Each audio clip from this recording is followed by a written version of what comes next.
Medya Baronu'na hoş geldiniz. İşte ne zamandır yapmak istediğim bir video daha. Konumuz yapılması planlanan milli uçak gemisi. TCG Anadolu değil, tamamıyla bir uçak gemisi. Peki bunun için hangi adımlar atıldı? Uçak gemimizin özellikleri nasıl olabilir veya ne zaman biter? İncelemeye başlayalım. Uzun yıllardır uçak gemisi hayalleriyle yaşadık. Üzerinden tartışmalar yaptık. Gerek süper güç olma yolunda lazım düşüncesi, gerekse bir ekonomiyi batırabilir düşüncesiyle konuştuk. Ama bugün geldiğimiz noktada ihtiyaçlar değişti. Önceden bize tam olarak gerekli değildi, tartışılabilirdi. Çünkü harp ettiğimiz bölgeler yanı başımızdaydı. Neden boynumuza fazladan 1 veya 2 milyar dolar bindirelim ki? Ya da onu da geçtim, istesek yapabilir miydik? Şimdi ise en başta Libya ve Akdeniz olmak üzere bu ihtiyacımızın alevlenmeye başladığını görüyoruz. İdare ediyoruz ama gelecekte bizi nelerin beklediğini bilemeyiz. Bu uğurda üstümüze düşeni yapmamız gerekli.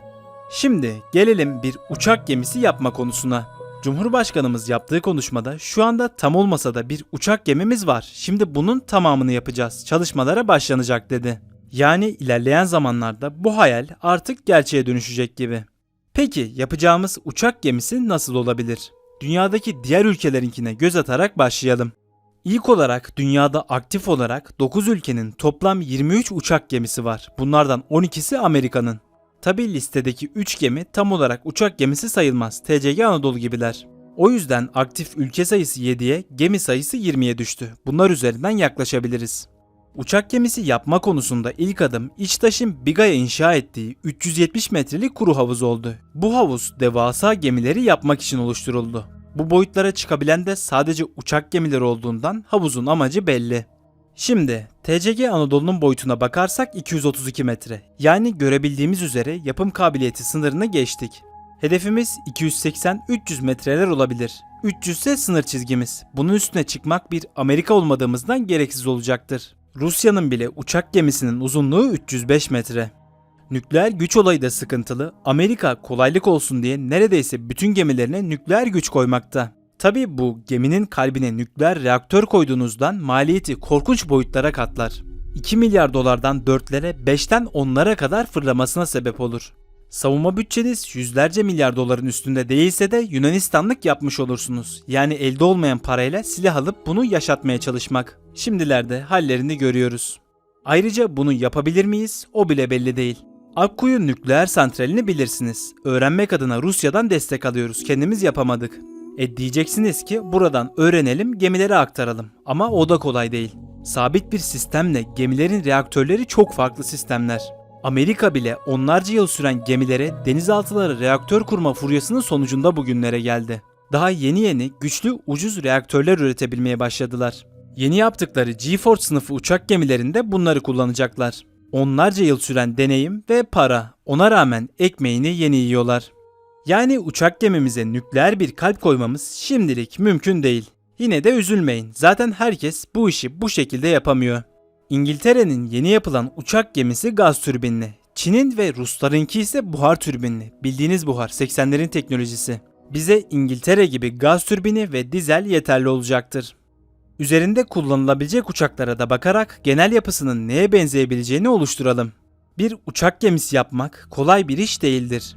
Normal bir savaş gemisinden çok daha uzun ve zahmetlidir. 7-8 yıl sürer. Yani şimdi yapmaya başlasak 2028'de suya iner.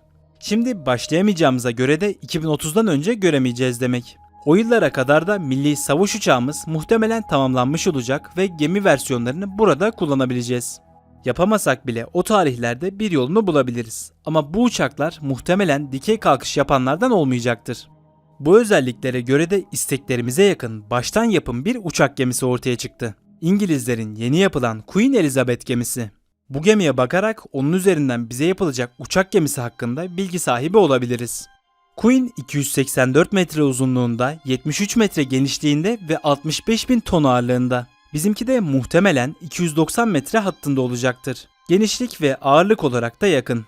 Bu geminin 100.000 beygirlik bir gaz türbini ve 60.000 beygirlikte dizel bir motoru var. Devasa boyutları için devasa bir kalp. Bakın nükleer olmasa da çözüm basit.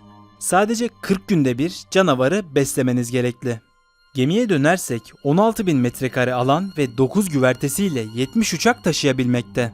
Kendi üzerimizden düşünürsek 70 uçak bizim için fazlasıyla yeterli. Zaten ana güç olarak elimizde 240 adet F-16'mız var. 240'a 70 oranıyla bayağı iyi.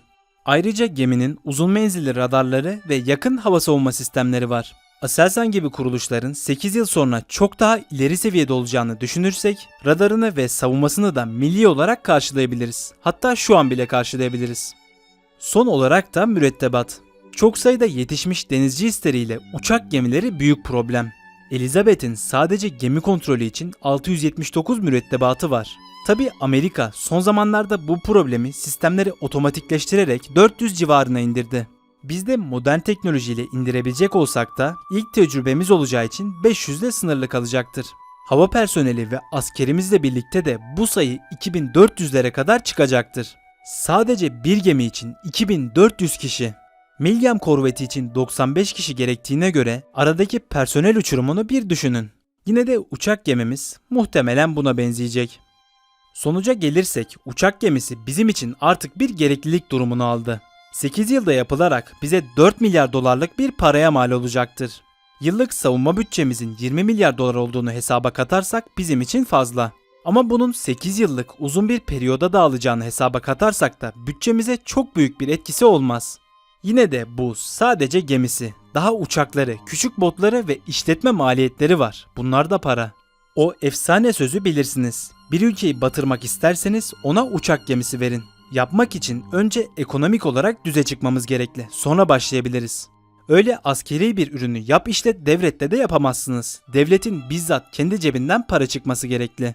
Yani Libya gibi, Akdeniz gibi yerlerin kaderini kökünden değiştirebilecek olsa da bir uçak gemisi yapmak öyle kolay değil. Tam olarak başlamadan önce yapıyoruz diyemeyiz. Muhtemelen başta dediğim gibi 2030'lu yıllardan önce göremeyeceğiz ama hiç yoktan iyidir. Umarım o tarihlerde kendimize ait böyle bir gemimiz olur. Şimdilik geldik sona. Videoyu beğenerek bize destek olabilir, abone olarak da yeni videoların takibini daha kolay sağlayabilirsiniz. Herkese mutlu günler diliyorum. Görüşmek üzere.